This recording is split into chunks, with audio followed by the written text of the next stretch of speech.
Creeping Death started, it just got bathed in a sea of red. All the people are just shouting, die, die, motherfucker, die, over and over, and it was just crazy. And I just went, oh my God, this is a serious production.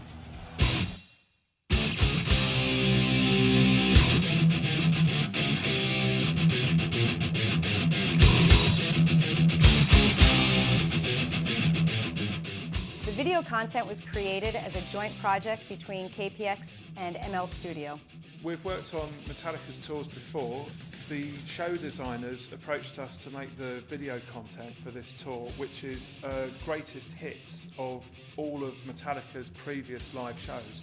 The set is pretty mega. There's a 35-metre long video floor, there's coffins hanging in the air with LED screens, and there are the roll drops which have projections on them. This wasn't just a concert.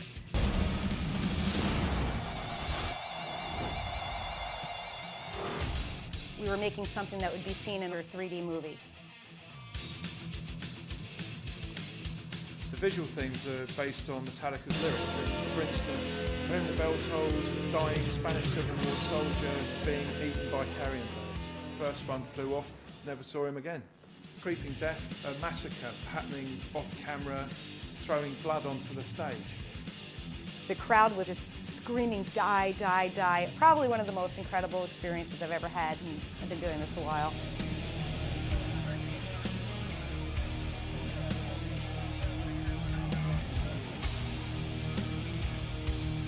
For Rome, we had the idea of moving graphics on the floor under the band members' feet. So we had 3 technicians whose job it was to follow the bands on trackpads, and that moved graphics around on the stage. In Cyanide, we put actors inside real coffins and filmed them as if they were trying to escape from being buried alive. That, coupled with the fact that there are real live maggots underneath the band as they're playing, it's pretty powerful, and the band, they got it.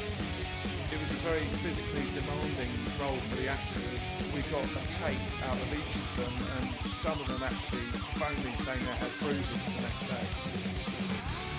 The Sad But True graphics were inspired by James Hetfield's Scary Guy character. What would somebody sketch on their exercise book in school if they were particularly deranged?